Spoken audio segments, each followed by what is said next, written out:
acontece nas segundas-feiras, toda semana aqui no Espaço Público. A gente conversa com o Antônio Carlos Frachelli, economista, tratando ou da economia aqui do Estado, do país e do mundo e relacionando todas elas, né? Porque tudo tem uma estreita ligação, Frachelli. Mas a gente fazer uma análise agora da economia e da crise que nós estamos vivendo, principalmente aqui no Rio Grande do Sul. Tu colocas até no teu blog uma característica da nossa economia, que é de alternar aqui no Rio Grande do Sul taxas elevadas com quedas abruptas, né? Isso se verifica historicamente.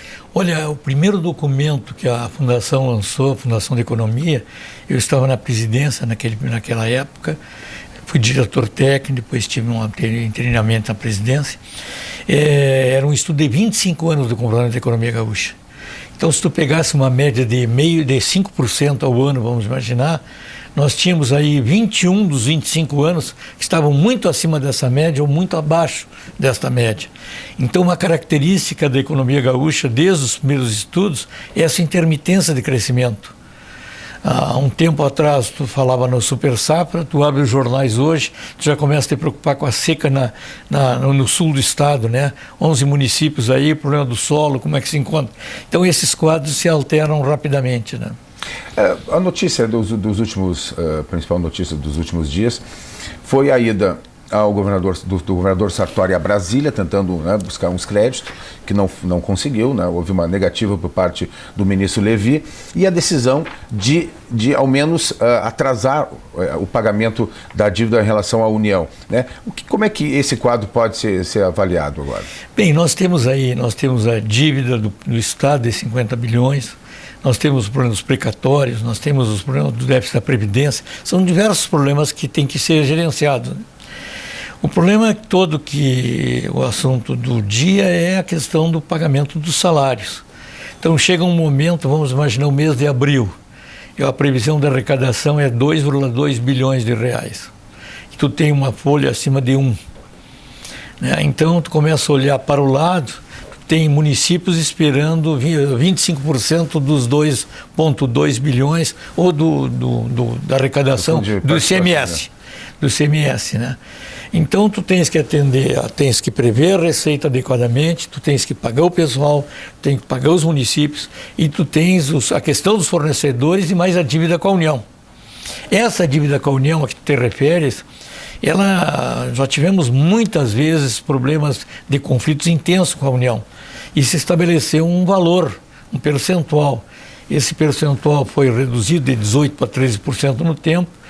E chega um instante, que é o caso do nosso governador, em que em algum lugar ele tem que conter o gasto para poder pagar os salários, né? Alguma coisa tem que ser contida. Então essa decisão de adiar o pagamento, ele foi ao ministro da Fazenda.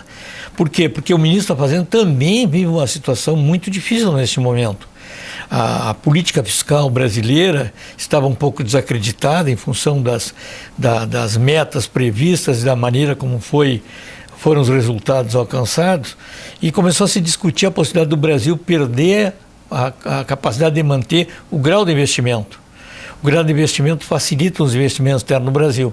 Então a política fiscal está no foco das agências de análise de risco. Então, assim como nós estamos preocupados com pagar a União, também o presidente, o ministro da Fazenda, tem preocupações com relação à política fiscal e a atenção que do exterior se vê com relação ao Brasil. Mas, pelos dados que a gente tem, o comprometimento com a dívida, né, do Estado do Rio Grande do Sul com a União é um dos maiores do país, né? Isso tem a ver com o processo de renegociação do passado?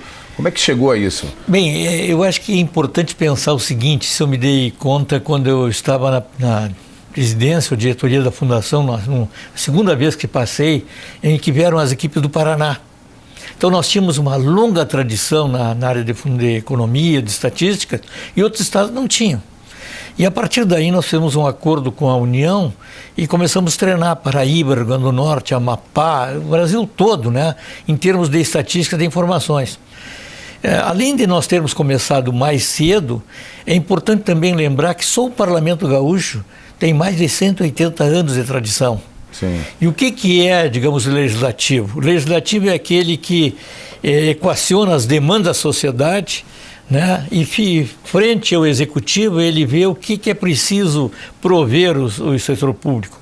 O executivo oferece uma relação de serviços e o legislativo, em nosso nome da sociedade, compra, né? Sim. Então, nós temos uma tradição muito longa, nós começamos muito mais cedo, a nossa história é muito anterior, a nossa tradição é muito anterior. Então, isso nos diferencia um pouco. Então, neste momento, nós, em primeiro lugar, depois Minas, depois do Estado do Rio, somos aqueles cujos parâmetros da dívida preocupam de maior forma o governo federal. Então, e está comprometendo mais que relativamente que em outros estados. Exatamente. Como é que é a saída agora? Por exemplo, atração de investimentos é uma saída para o governo do estado. A questão do câmbio em relação às exportações, ampliar essas exportações. Como é que a gente pode, onde é que a gente pode buscar mais recursos para equacionar esse problema hoje? Bem, é difícil imaginar uma solução para o Rio Grande do Sul. Nós não podemos ignorar a situação da economia brasileira. A economia brasileira está com crescimento nulo neste momento. Nós temos aí a previsão de um decréscimo de 1%